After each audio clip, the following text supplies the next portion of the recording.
Thank you, thank you, thank you so much, all of you. For the longest time, no one thought it was possible for the human body to run a 4-minute mile. Then in 1954, Roger Bannister ran the first 4-minute mile and showed the world what's possible. Since then, running a 4-minute mile has become the norm among world-class runners.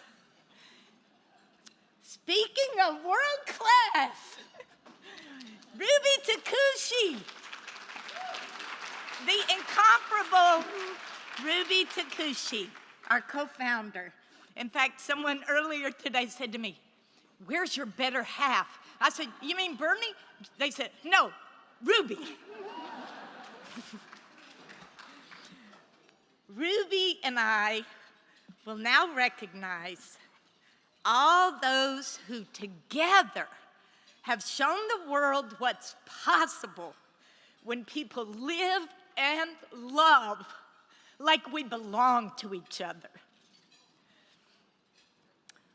When we recognize you, please stand and remain standing if you are able.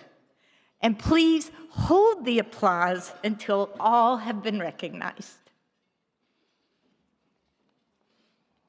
Would Mary Crow and all former members of New Creation Community and all members of Japanese Presbyterian Church, who were the soil from which Recovery Café was launched, please stand.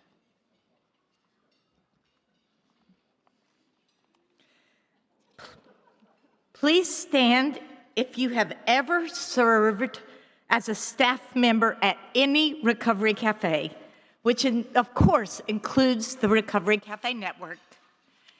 And please stand if you are a partner or family member of anyone who works for Recovery Café. We are grateful for your service, Recovery Café team, and for the support of your families. A special shout out to David Coffey's wife, Hillary. Would anyone who has ever served as a volunteer in any capacity at any of the 67 Recovery Cafés, including as a volunteer board member, please stand? Would all members or alumni of any Recovery Café who are here today, please stand? Would any individual who has contributed any dollar amount, beginning with our very first donor, Emmy Nielsen, please stand?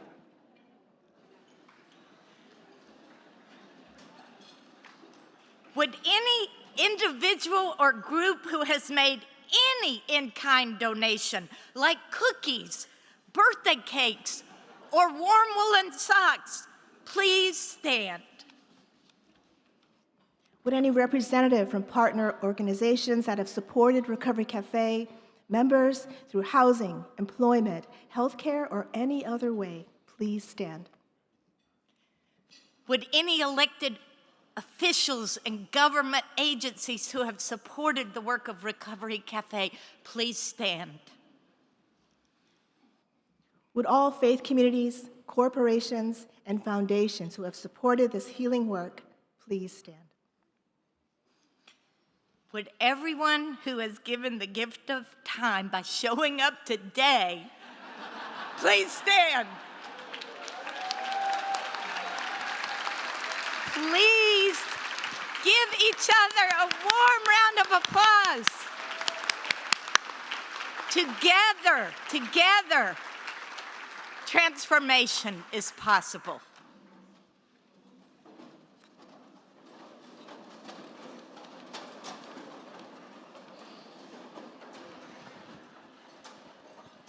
I'd like to highlight 3 truths at the heart of the Recovery Café model. First of all, at the heart of the model is the truth that everyone belongs. In our larger culture, as you know, when we belong to a particular religion, socioeconomic class, or political party, our belonging is based on adhering to the ideas and norms of that particular group, and often upon the exclusion or demonization of those who don't adhere to those same ideas and norms. Our understanding of belonging at Recovery Café is radically different from our larger culture's understanding of belonging. At Recovery Café, all are seen and celebrated just as we are. And all are called upon to see and celebrate others just as they are. Being seen and celebrated just as we are is something many of us have been longing for all of our lives. Nothing activates the light of divine love within us like seeing and celebrating the light of divine love in others. We were created to be instruments of love, seers of light.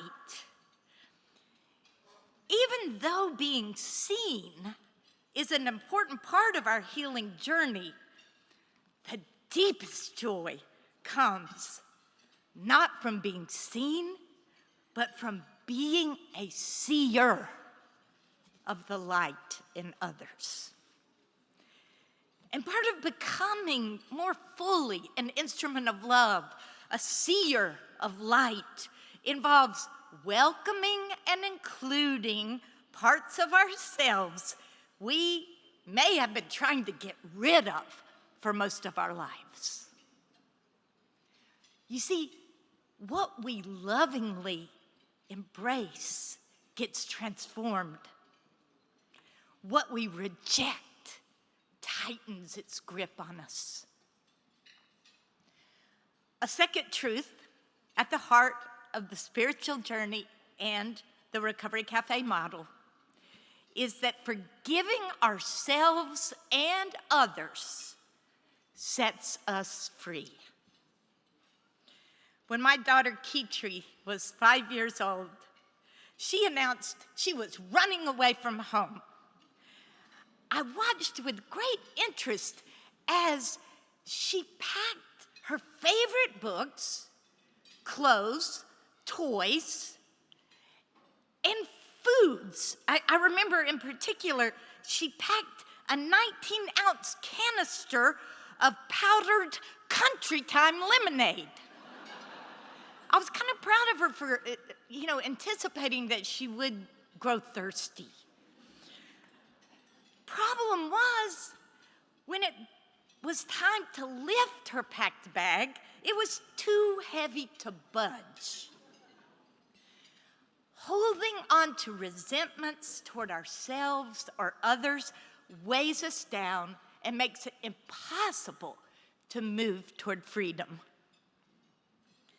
This past year, I dove more deeply into forgiveness work than I ever had in my life. I shared with one small group that I felt that I had finally forgiven myself and others of all hurts, beginning with childhood trauma. I told this group I had finally reached the basement of forgiveness. One friend in the group kindly said, "When you reach the basement of forgiveness, you may discover there is another elevator waiting to take you to parking level 1 and parking level 2. The third and final truth I'd like to highlight, which is at the heart of all 67 recovery cafes, is that it is in contributing that we find purpose, that we come alive. It is in giving that we receive.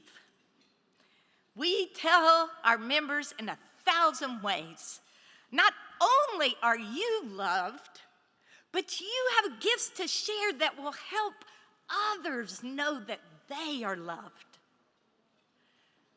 For those who have been perhaps endlessly excluded, perhaps even despised, to take in the truth that not only are you loved, but you are crucial in helping others know they are loved, it sets off a seismic identity shift.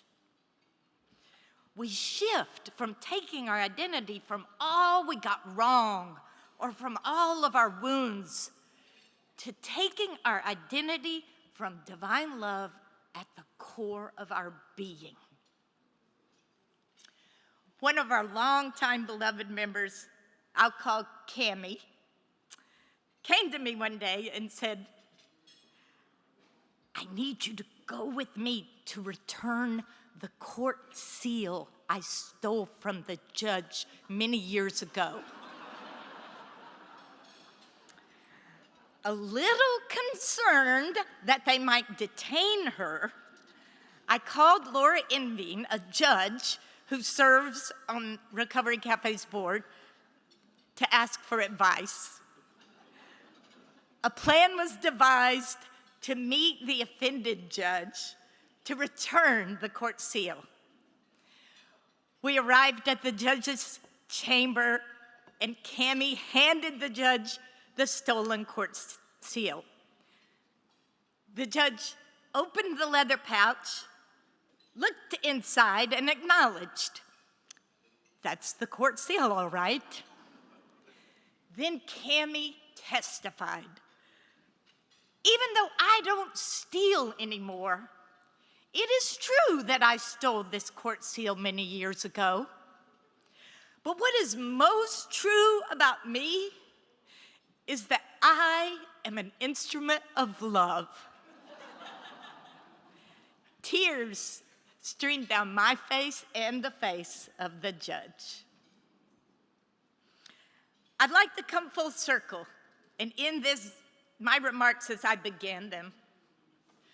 For 20 years, Recovery Cafe has embodied for the larger culture to see what it looks like when people from radically different life circumstances, socioeconomic realities, religions, races, sexual orientations, gender identities, and yes, even different political views live and love like we belong to each other, because we do.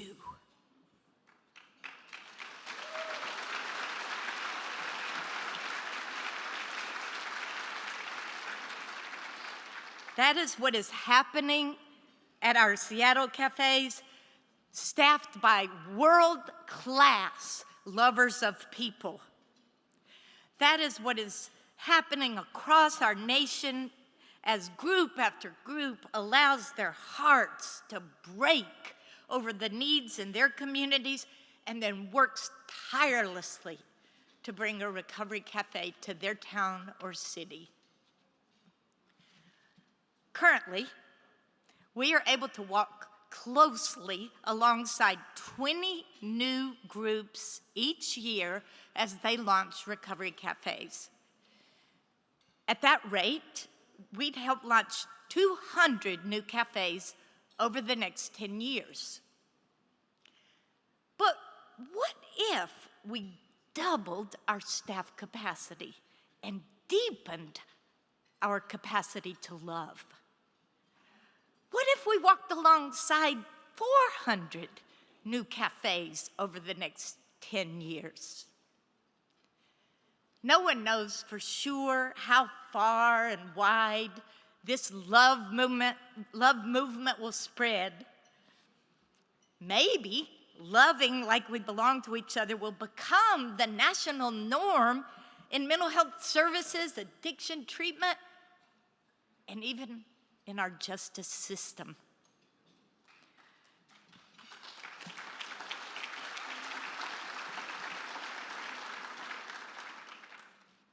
Today, we are simply in awe of what is being given.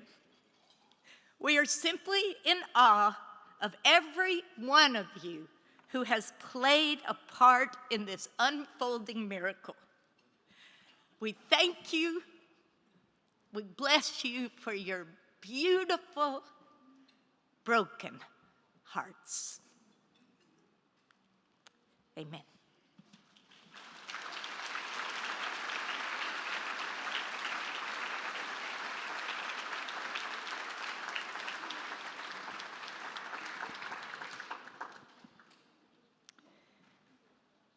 At this time, it is truly